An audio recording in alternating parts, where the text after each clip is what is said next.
series to motivate thinking and creativity and not to provide answers. So Chris, no answers.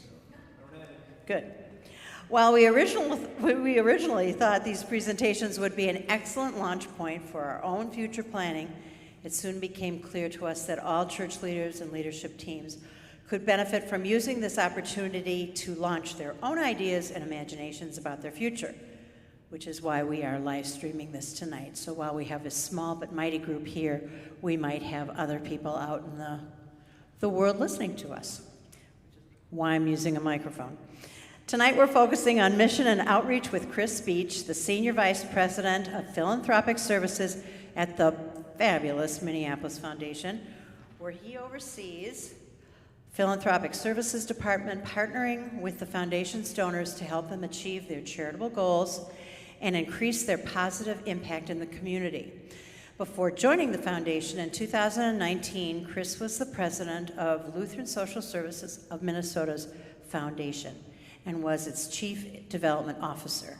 As a key member of that organization's leadership team, he was responsible for building financial resources to support greater organizational impact and visibility throughout Minnesota. He was also responsible for its property department and statewide volunteer program. He received a Bachelor of Arts in English Literature from St. Mary's University, and a few years later he returned to St. Mary's where he earned a master's degree in educational leadership. In a world where suffering is growing and resources are shrinking, Chris's thoughts on the important role that the church can and should play in meeting basic human needs is now more important than ever. So please welcome Chris.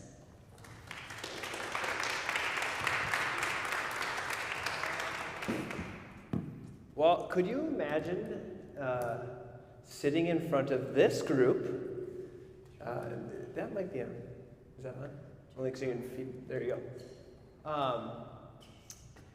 And thinking about what would be possible. That was sort of what I was presented in this mission and outreach. Like, where could you go? And what could you do? And then I thought, well, who could be sitting in this crowd? And then you look around and you're like, why am I the one presenting in this conversation? But here's what I do know, is that I get to work at an organization that has organizations reaching out to us daily. Literally once or twice a week, I am sitting in a hour-long conversation hearing what's happening in this community.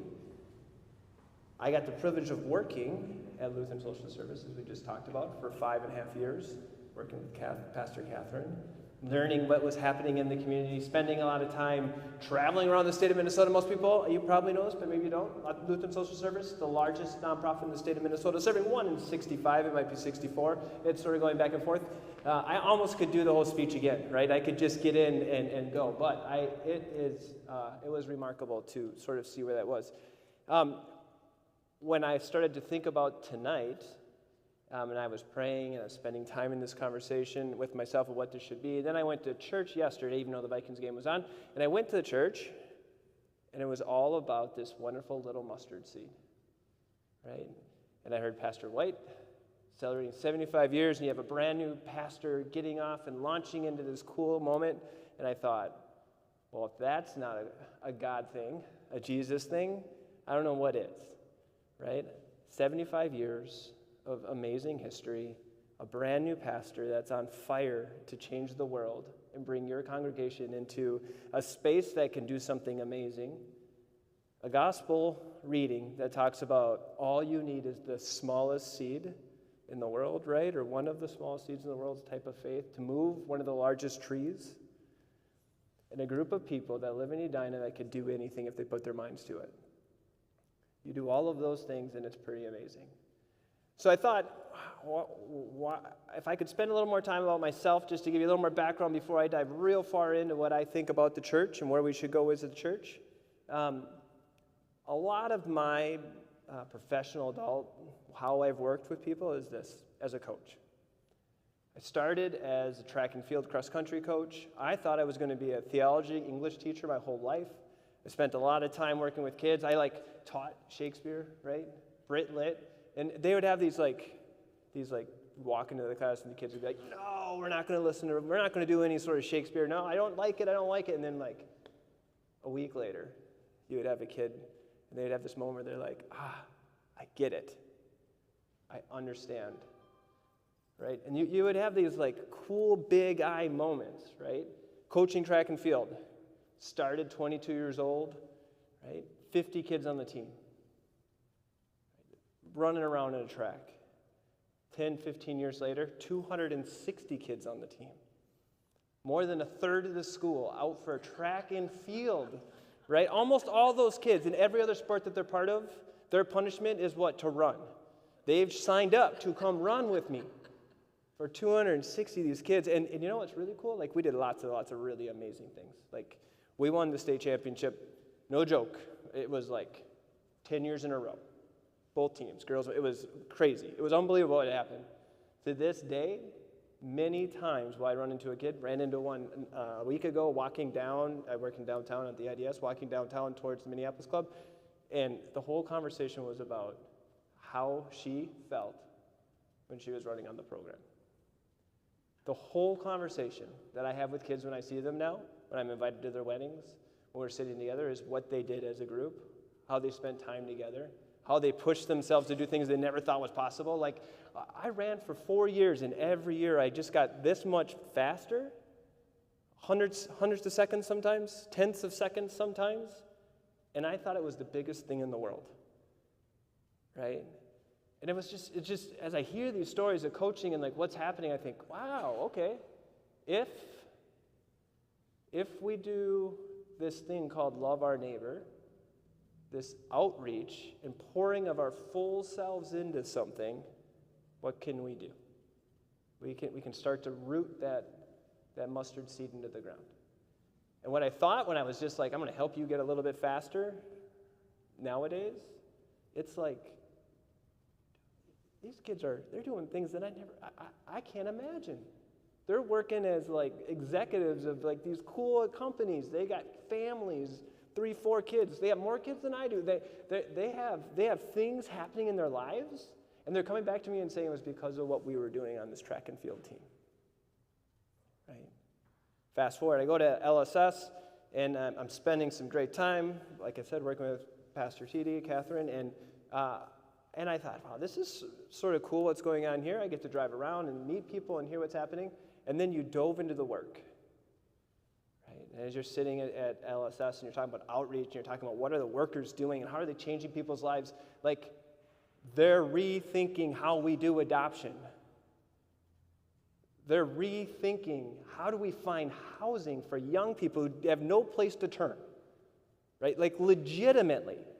Like, there are groups of people right now sitting on the street doing street outreach, like trying to find a kid who needs it, right? They are dreaming up something big. They are reaching out and touching people's hearts and making a difference. And they have this dream. They have this like, what could it be? It could be something really, really cool, right? And they're going for it.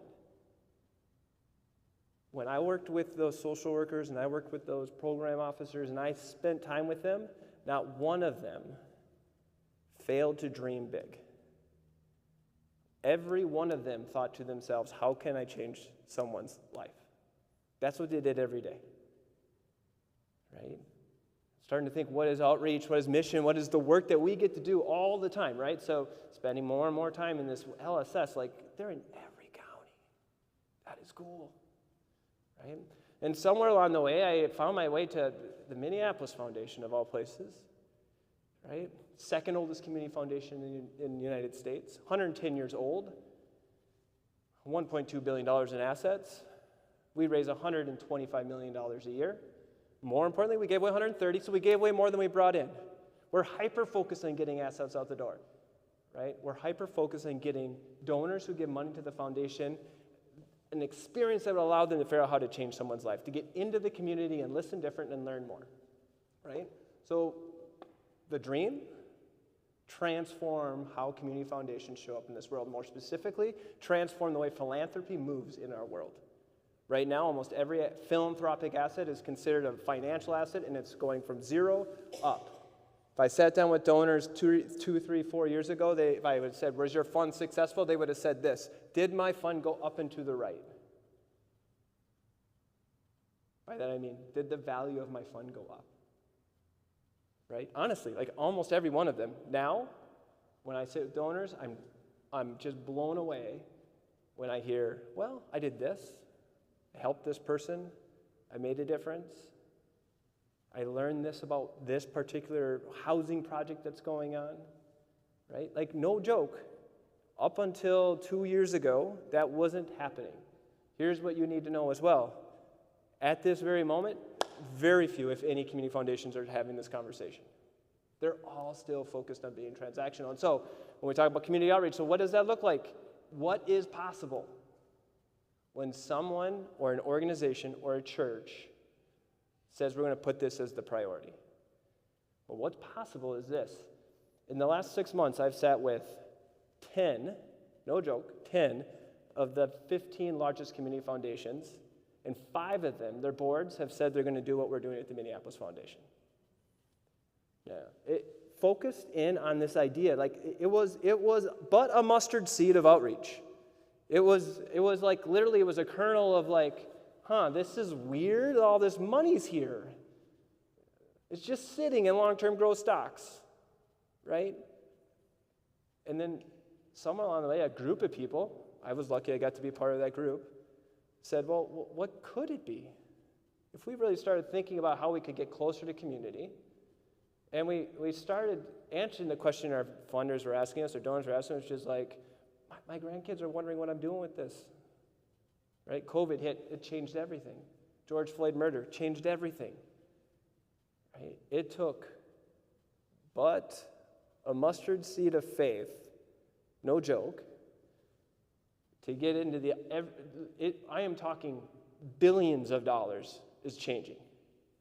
We're 1.2. We're like the 18th largest community foundation in the United States.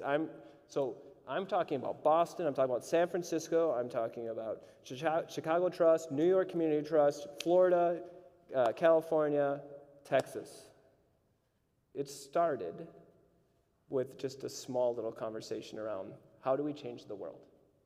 I'll get to this in a second. I'll pull this thread through, as my coach would say to do, pull the thread all the way through as we move forward in this conversation. But give me 1 second to tell one more story about what I think it means to do outreach and what I think it means and how do you go about actually really doing something different. And if you happen to read my art, I wrote this real small thing that I didn't think was going to be a big deal.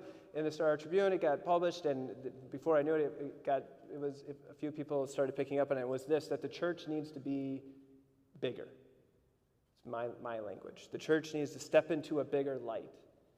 The church needs to come through and actually really make a difference in this world. We'll talk a little bit more about that. But if you could, think about how do you go about doing that. The best way I've come up with when I think about 50 to 260 transformational moments at LSS I've watched happen when people had these small dreams, what I watched a team do when they moved an entire community foundation system process of how work is done, and it's actually happening as we speak. It happened with this. Like, if you were to think about where you were 15, 20 years ago, you probably couldn't pick it out, right? But if I said September 11th, 2001, my guess is you could all put yourself right where you know what that felt like.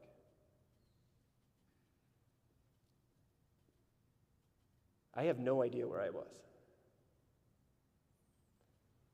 I don't tell people, we don't share this very often, but here we are, right? September 11, 2001, I was somewhere in British Columbia or northern Washington, like legitimately on a backpacking trip for 90 days. I went into the woods on August 10th, and I came out the day before Thanksgiving. I found out about September 11th on the day before Thanksgiving. To this day, my dad would say, "You'll never even understand what happened." It actually floors him every time he talks about it. I legitimately have no idea where I was. I was also quite possibly the last person in the United States to find out about it. When I was coming out of the trail, there was ABC, CBS, NBC sitting there ready to interview us. And the organization I was with brought us out on a different trail so we didn't have to go there, right? 10 kids I was with, right? Washington, D.C., and a couple from New York. You can imagine what was going on. The organization I was with, Knowles, reached out to the families and said, we don't know where, we know where your kids are, but we don't know exactly where they are.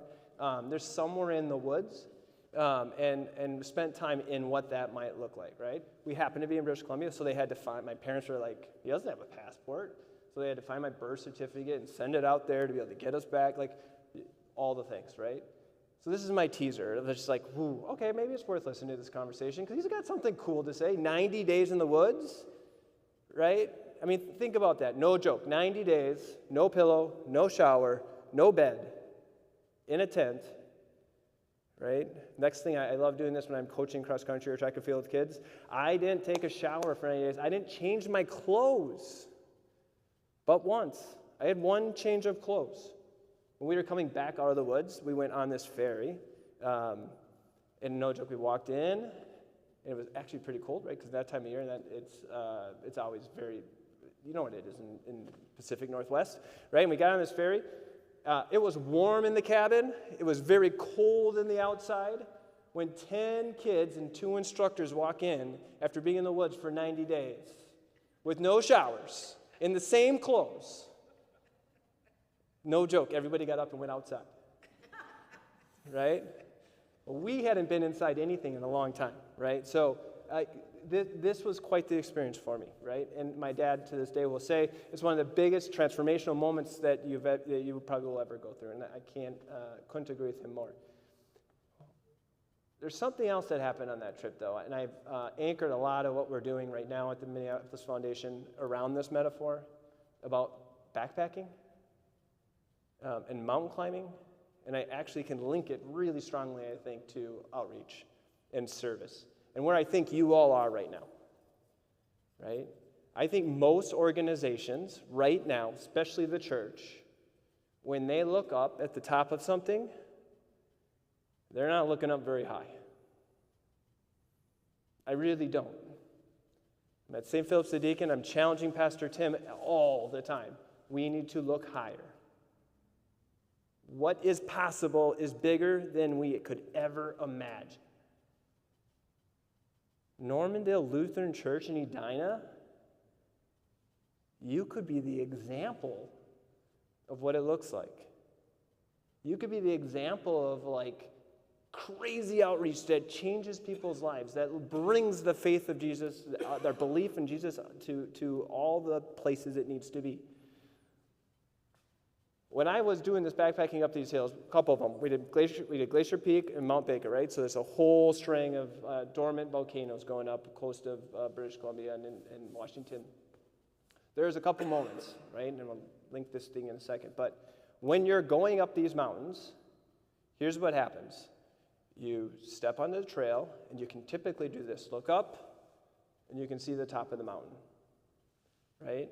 And you can set a goal. This is what you do in your mountain climb, right? This is actually what you do when you do anything, including outreach as a congregation. You're launching your next 75 years after an amazing 75 years, and you're trying to plant a different mustard seed so you can do better outreach, right? You look up, and if the goal is big enough, you can get through anything. Oftentimes, I think our goals aren't big enough. When I looked up at Glacier Peak, it was like, holy cow. I wonder what that will look like when I'm up there, right? This was already 30, 40 days into backpacking.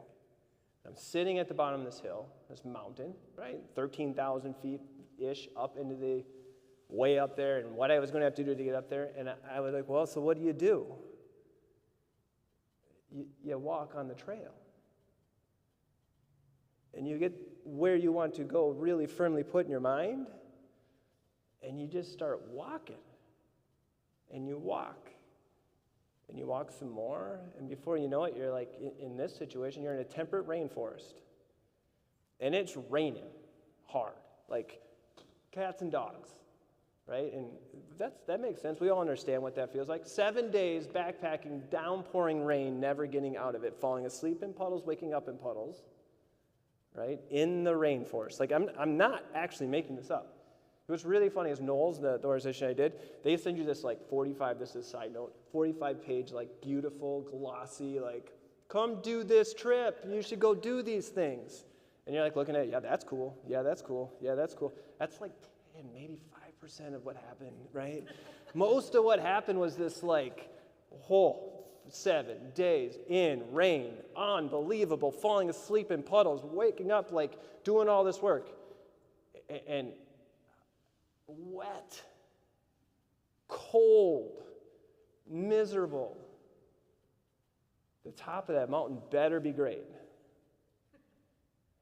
My view, I have to believe that is just going to be awesome, right? I kept fighting. We ended up coming up just above the tree line, and guess what we found? No joke. Snow this deep. One after another, 10 of us taking turns, breaking trail, trying to get through the snow. Miserable. Like, now, don't forget, we were just in a rainforest. Now we're up in the snow. If we're in a rainforest, what happens when you're in a rainforest? And I just told you it was all wet. Everything's freezing. Gloves. You go to bed, everything you wake up, gloves frozen, hat frozen, shirts frozen. We don't have anything to change into. Everything's wet, right? I can't believe this. What am I going to do? Can you think what some of those LSS street outreach workers feel like every single day? Like the stuff they go through, right? I spend some more time and I think, can you imagine what would happen if a congregation, one of the largest congregations, could they get through some of these crazy things? Could they do something pretty magical? Could they deal with frozen gloves, really wet things, chapped arms, backpacks that are 50 pounds, and you're wearing all these things? If that vision was big enough, I bet they could. Because you know what happened? We got out, up over a little mountain cliff, into this like beautiful, beautiful little overlook, and the world opened up. 40 days backpacking. I bet you there's what? That was 2001. 100 people that's seen what I saw since then? I mean, how many people have 40 days to get to where I was? Like, there's like no one, right? And who would ever want to do that? I wouldn't want to do that again, right? I just want to do it. But what I will tell you is that moment, when that world opened up to me because the view was big enough, it was pretty amazing. And the other thing that happened when I looked around and I saw all of the mountains around me, Cascades, right? Like, unbelievable, is like the top of the mountain. I was like, wow, can you imagine if it looks like this where I am, what that top of the mountain might look like? Top of the mountains are going to be pretty cool. So you know what we did? We went backpacking in more snow this deep to try to get up. And believe it or not, you get up, here's the other crazy thing about Glacier Peak. You know what you see when you're walking up Glacier Peak? You see the peak. The problem is the peak is actually called Disappointment Peak because you had to get up over Disappointment Peak to get, I'm not joking, like you can't make this up. Like the whole way up, you see a peak you think is the right thing, and on the map it even tells you it's Disappointment Peak because it's really not. The actual peak's 500 feet further, higher up in the air, but you have to go back down into this little valley, and you have to spend time going down then back up. But when we went back down, right, and we're spending more time, again, think about outreach. Like part of the problem with outreach is that you just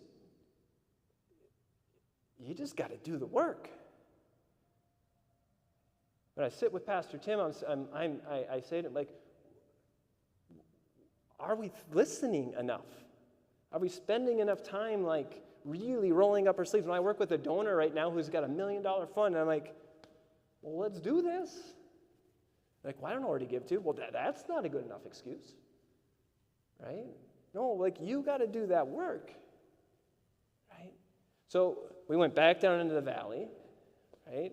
We're sitting in this valley and looking at this peak, right? I'm spending all this up, down, cold, all these things. I'm finally in this like beautiful setting. And here's what happened to me. I was sitting with my dear friend at the time that I met on this trip, and you can imagine our experience together and what we had been through. And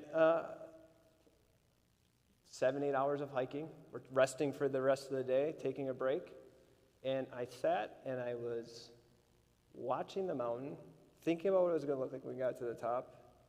And I was eating Whopper malt balls. They're a little bit bigger. They're actually like this.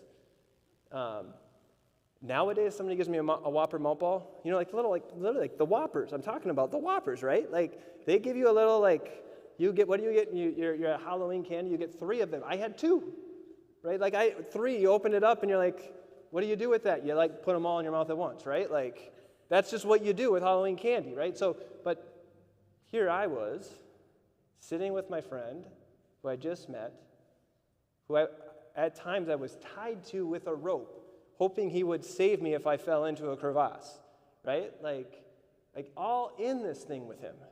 And I'm spending this time with him, and it had to have been 30, 40, 50 minutes of just sitting together eating 2 malt balls. Like, it stripped all the things out of who I was. Like, I didn't know what day of the week it was. I didn't know what time of the day it was. Honestly, like, I didn't have any of the clues. What I knew was, like, I'm sitting here taking this in, enjoying these 2 malt balls that if I just stopped and I thought about where I was and what I was doing at this moment, I could just be totally present in what it gave me the opportunity to really take in this beautiful view and to actually continue to go up the mountain, right? I think sometimes we talk about outreach and mission and service and a community, especially this community, you just got to sit in it. And you got to forget all the other things that you think. In our world right now, outreach needs to be this. This is my opinion. Outreach needs to be, it ain't left, right, up, down, blue, red, green, purple. It is loving your neighbor. Like, that's the malt ball. Sitting in this moment where you're like, I can't, Jesus, like, what do you need me to do? Like, if I'm starting my next 75 years and I got you, I'm thinking, I'm all in. I'm thinking, when an LSS calls me and says, hey, you want to do a housing project? Yeah. And what is it going to take to actually make it go? Right? What is it going to take to actually figure out a way to make this thing not just like sort of like go along, but like I want to get to the top of this mountain. And I'm going to pour out my love and my passion for God and Jesus right into this whole thing. How do we do that, right? I think this is like, if I could say anything, like sitting in those moments together is going to be vital, right? So we kept climbing, right? We got up to the top of Disappointment Peak. I kid you not. Right? Start going all the way back.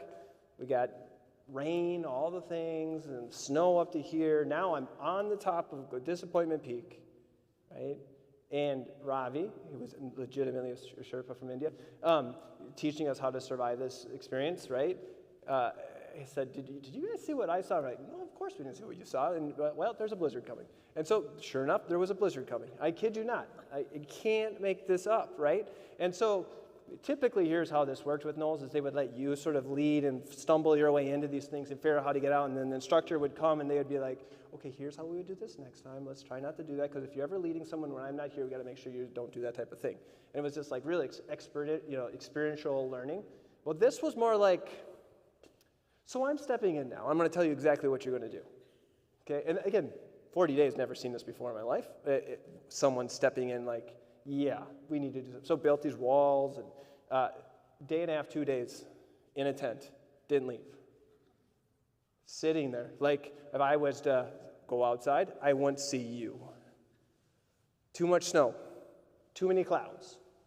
Like you couldn't, and we're on crevasses, glaciers, right? Like, so you can't walk around. One, you won't find your tent back. You won't be able to get back into it. And two, you're in this space where you're like, well, I might fall in and stumble into this, like, really bad thing, right?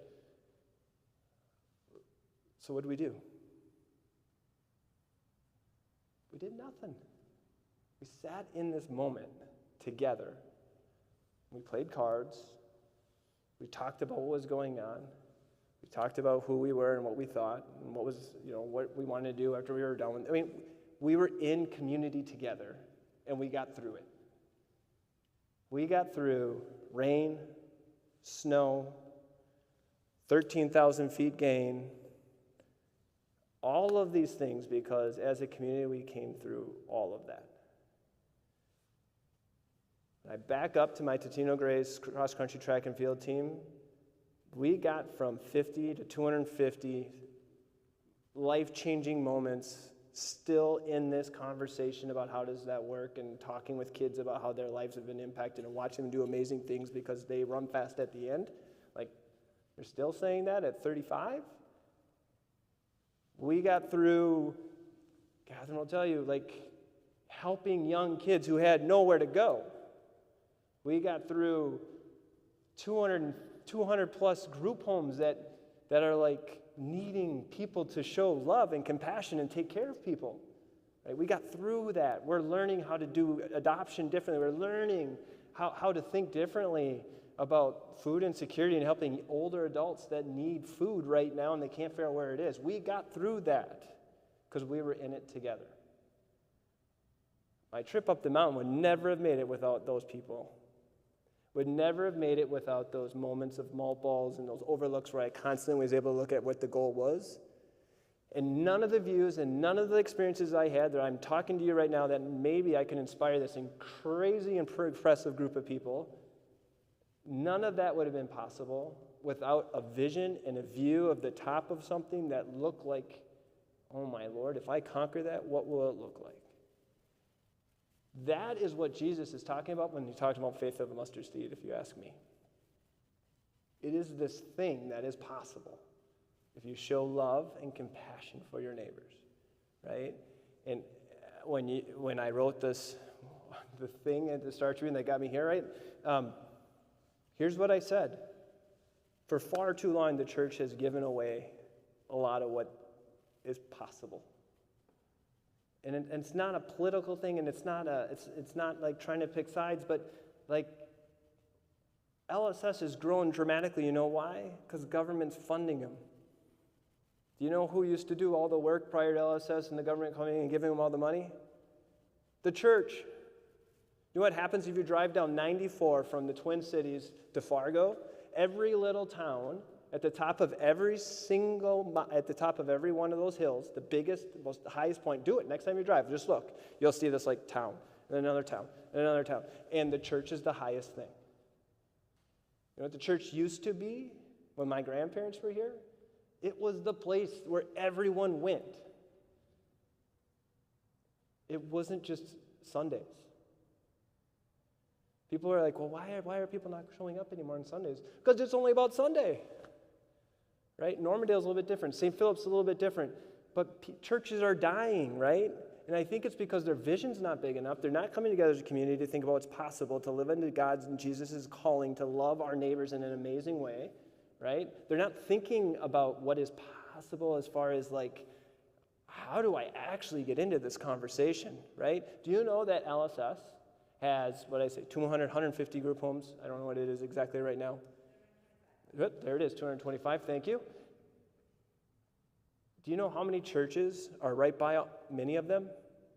Probably 225. Do you know how many churches are tied to LSS? Lutheran churches are tied to Lutheran Social Service group homes? 10. Like, it's not even rocket science. It's like, will you just go water the grass? Will you go sit and read a book to an older adult who has no one to love them? Right? Like, and if you plant that seed, what could it look like? So here's push. Like, our grandparents, our parents, they built these churches. 75 years ago, this church was built with the sole purpose to take care of this community. They came together as a group of people and they said, we're going to do whatever it takes to live into the mission and the vision and this idea of loving our neighbors, right? And living in the Gospels.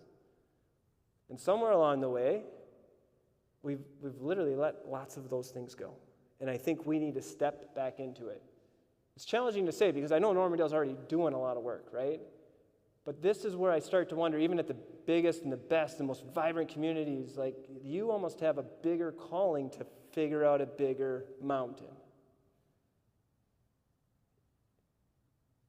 I keep saying this to my congregation, St. Philip's the Deacon. I said it to Bishop Ann. I've said it to LSS. We've said it out loud. And everybody else, other people are saying it too. Someone needs to step into this space and dream big about what is possible as far as outreach and loving our neighbors. It's there. At the Minneapolis Foundation, I'm meeting with 2 to 3 organizations a week, hearing about what the needs are. It's unbelievable, right? People just are listening.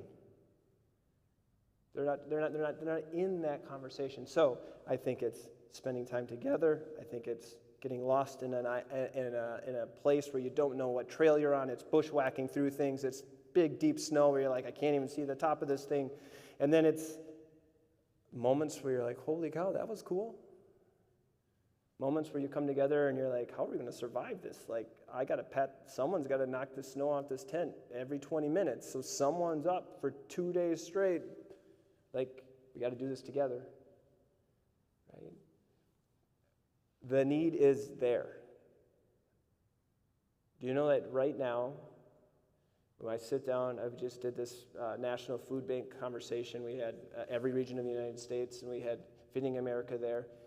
What they said to us was this. We had some funders with us. They said, everybody knows the story of food insecurity when it came to COVID and the challenges that was happening. Right? In Minnesota, it looked like 1 in 5, right? Right now, especially with the SNAP stuff that's going on, it's probably going to be 1 in 4. It's going to be worse than COVID, yet no one knows. No one's looking big. No one's setting goals up high. We need people in our churches to step into this space right now, I think, more than ever before. God's like begging us to do it right now. And that would be my hope, that you think about that. How can you serve it? How can you deal with this loneliness thing? Where are the groups? What are the things? What is the possibility? Pastor White said, what might God do with this little thing? This little thing being the mustard seed on Saturday. I'm wondering thoughts on that. Originally, we were just like, maybe break up, but there's not that many people here. Any thoughts? I'm asking a question, honestly. This church could do anything. It's got wealth. It's got expertise in areas that most congregations will never have. It's got degrees all over the place. It's got experiences of running universities, running law firms, running businesses, owning businesses, coaching baseball teams, really good baseball teams. Like, it's got a tremendous thing. What could you do? I don't think he was joking. I actually think he wants you to come up with that answer.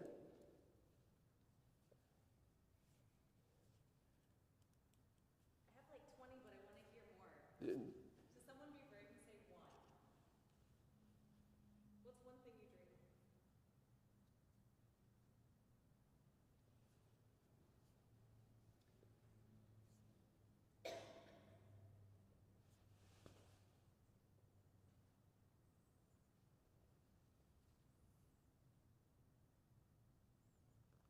Trick is, people are afraid to deal with this because they forget. You dream big, just start small. Think big, start big, think big, start small. It doesn't take the one. So go to the other question Pastor White asked. How do you lean in? This one might be even easier. And maybe more important. When lean in is this. Oh boy, that's the top of the mountain. I better just start walking. 7 days later, I was getting out of like the rainiest thing I've ever experienced, the most low moment of my entire life. I still had like 7 more days to get to disappointment peak, let alone back down and back up. Right?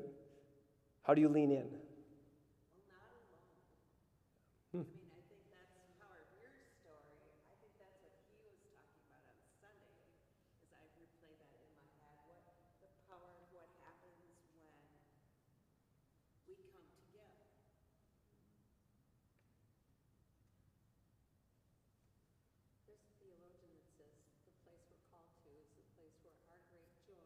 So good. meet. And I always like that element of joy, because it can be so overwhelming to think of the need. But where uniquely, where is the joy for us? Because it's not only the vision of the mountain, but it's the joy along the way. Yeah, those moments where you're looking out and you're like, holy cow, that's cool. Look what I did. And the other half of that, the joy and also the need.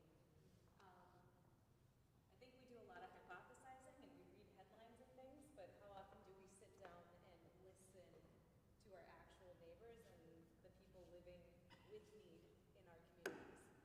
And so I'm excited about listening. Do you know what just happened listening? No joke. Just a day and a half ago. I had a fund, big fund. Philanthropic fund. You can only give money to nonprofits with this thing. It's like a checkbook for your philanthropy. Hadn't done anything. No joke. 10 years. Hasn't really been doing much. Hasn't been giving things away very much. And our goal is to get money out the door. All of a sudden, we said, here's what's going on in the community, and he bought a delivery truck that was refrigerated that will now move, no joke, hundreds of meals daily.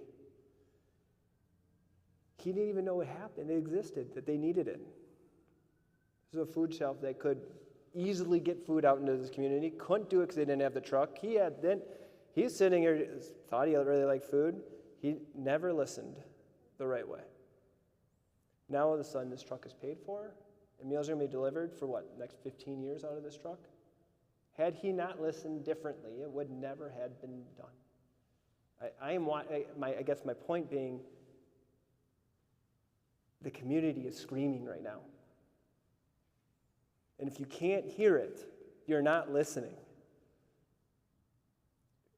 The community right here in Edina is screaming. Like, this isn't like, I'm shocked. 6 years at the Minneapolis Foundation and 6 years with LSS, I've never seen anything like this. And I was in it. I was walking around with Catherine, seeing all the things. We're in it right now. If you listen, you'll hear you'll hear these moments of joy, right? It's just like when I taught Shakespeare, it was nobody else got it but this one kid. Eyes got big, fell in love. But she's now an English teacher. Right? No, that's real. This is what God does. If you let him, this is what God can do for this church. God can be yeah, look at that. Ripples. How else do you lean in? I don't know what time it is. Are there any other questions? I'm good. All right. How else do you lean in? What else do you have to do? You're really asking. I'm really asking.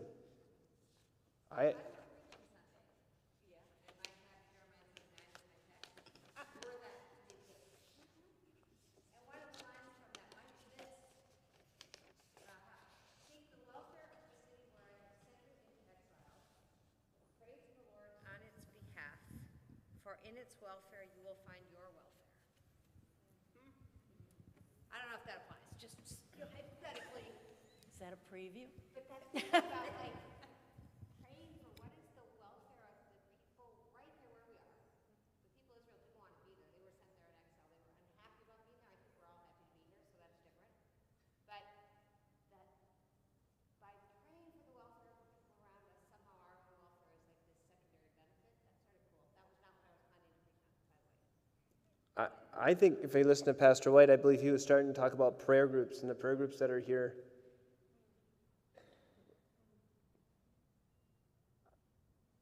What can a prayer group do? It doesn't have to be these big things. How can you help the congregation show up differently to accept the new sermon, the new Pastor White, as he's talking about these things, and you hear it differently, right? The other thing he asked, what is stuck?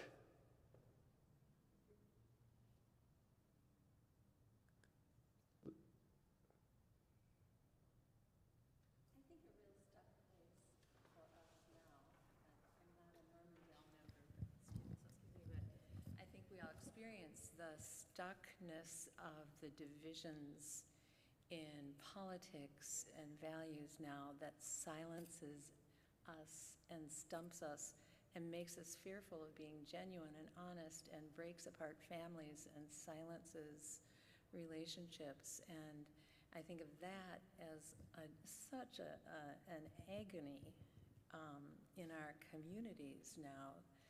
And sort of crossing that is what you mentioned about the issues of SNAP and the life-saving systems that are being removed. And, you know, both of those are sort of life-saving systems that are being ripped apart. And so how do we be about that? How do we be about healers and hope givers and, you know, beyond SNAP and beyond trucks delivering meals, but making sure that people have access to meals and access to health care? And how do we do that across the political divisions and value divisions that we have? So it's easy to get stumped. The mountain looks too high. I don't think it's too high. I agree with you. I think the world is in clearly a torrent of violence and hatred, and like this is right where Jesus stepped in. This is what Jesus did. He like, I don't want, this is just my vision of Jesus, like, oh, hey, this is where I go. I got maybe not excited, but like I feel like Jesus was like, well, let's do this. Like, I think Peter's like, whoa, right? Like, I'm not sure I can go with you. And he's like watching him heal. He's like watching all these miracles happen. He's like, well, I don't know.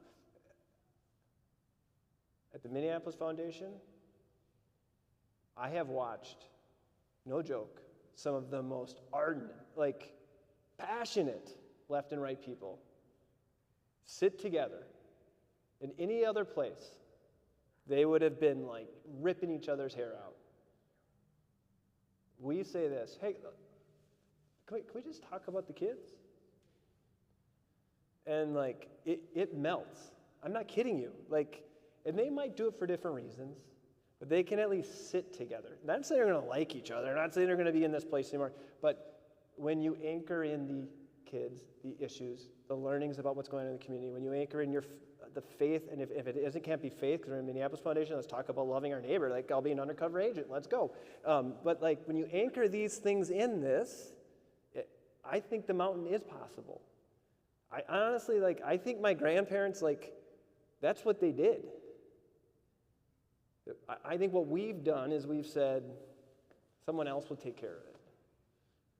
That's what I was trying to say in this thing I wrote. It was like, I think we've said, let's just professionalize the whole thing.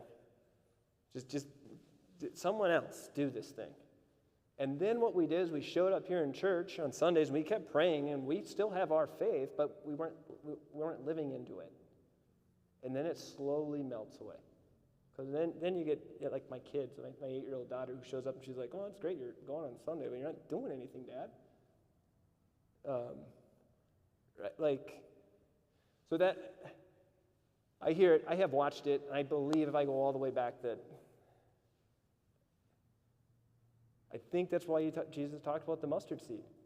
He's like, that's it, that's all it takes. I had one more. How can we expand our faith? Was the other one that Pastor White said. And I think relative to outreach, I think it's vital. There's no way. I've sat with street outreach workers making $25 an hour in the hardest parts of Minneapolis, doing it, right? If they didn't have faith in what they were doing, they couldn't do it. How can this church expand its faith? We gotta get at least one answer. Context doing these things. If I were to have a big dream, it's that we would have people joining us not because they need to be a member, not because we need more giving units, but because they saw what we were doing and became part of the service piece. We do need to reach out to people who need us, and there's way more than there even used to be. But I'd like to think that people would come here just to participate in that outreach. Do me a favor, if you haven't seen the Lone Nut YouTube video, go home and watch it. Lone Nut. Lone Nut. Just trust me. It's this dude, and he'll give you this whole thing. To walk through the whole thing. And he's doing this like crazy dance at a music festival all by himself. Like just crazy. Like crazy, right? Like lone, all by himself. And this narrator continues to talk about how there has to be a lone nut. And what happens if the lone nut dances long enough and looks happy enough and is spreading enough joy and enough love? You know what happens? A brave soul comes into the conversation and says, you know what? Takes one, by the way. You know what? I'll do it with you. And now there's two dancing. Once two starts dancing, you know what happens? It's crazy. It happens. The Lone Nut video is like, it's just a camera on a bunch of people that have no idea that there's this thing going on, and it's actually just like a festival, right? And it's real. I'm watching it happen at the Minneapolis Foundation. It was us going like, hey, $1.2 billion all invested in long-term growth stocks. That doesn't make any sense. Let's get more money out the door and help people get closer. I don't say this very often. I meet with about 75 of us that have all over $750 million throughout the country once a year. The first year I went and had this conversation, this was the vision that we had. This was 4 years ago. I kid you not. Someone stood up and said, you'll be fired by the time you come back next year. Okay. This last year, just in September, 4 community foundations, you know what they did? They shift their goal. They said the highlight of their goal is they're starting to focus on getting assets out the door. Big ones. Like billions of dollars. It takes one congregation to be the lone nut. It takes one congregation or one person to say, I want to spread more joy and I want to get more of this community. One of the biggest things, right? Last time I left LSS, one of the biggest things we were dealing with in these types of areas was what? Loneliness. I guarantee you there are lonely people within the 3-block radius of this church, just waiting for someone to radiate God's love, just wanting to be invited. Like, this is the outreach. What's crazy is we're all watching it all happen, and even me, like, it's happening at St. Philip's, and I got to put my money where my mouth is and actually start doing more of it.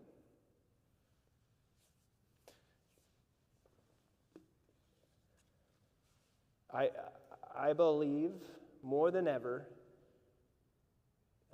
this world needs our church. I believe this world, Jesus is like saying, it's time. The church has been through this before. The church has built things, and it's come back, and it's created love, and it's brought people back into this space. You guys do that on a regular basis here. Like, I think if you can figure out how to be even bigger and have a bigger vision and a bigger thought of what's possible, your outreach networks, you're going to shock the world. And if you shock the world, then I get to go talk to St. Philip's. And like, hey, look what Normandale's doing. And guess what? We're just going to copy it, and we're going to do it. And I kid you not, if you guys do it and we do it, it's game on. It just happens, right? Now the question is, can I convince our church before you guys? We'll see what happens. But one of us is going to win. Thank you for letting me be here. At least share my one story. Yeah.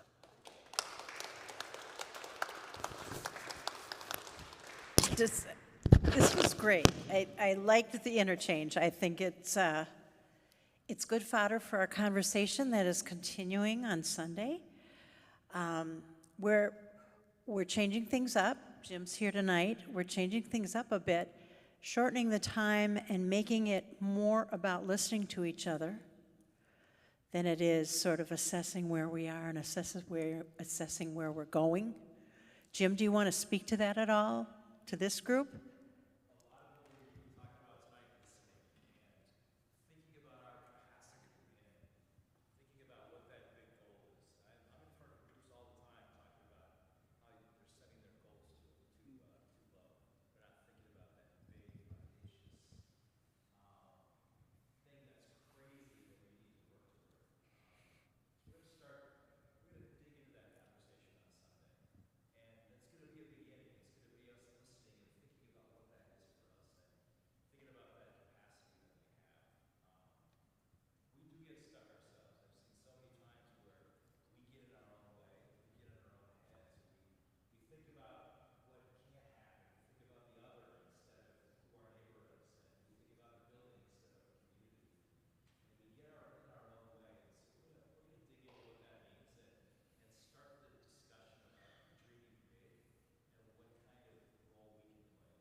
So, that's perfect. It's like you read my mind. This is perfect. So, all of you who are available after church on Sunday, we've got some folks that have already signed up, but this is an opportunity to try a new way of having the conversation. We will be inspired by Catherine Teedy in the pulpit that day, and it'll be a great morning, so I hope you'll join us. Chris, thank you so much for being with us. You were a great capstone for our Future of Church series, and we've got a few sweets and some lemonade outside in the fireside room if you want to keep having the conversation. We'll be here for a little while longer, so please join us. Thank you so much.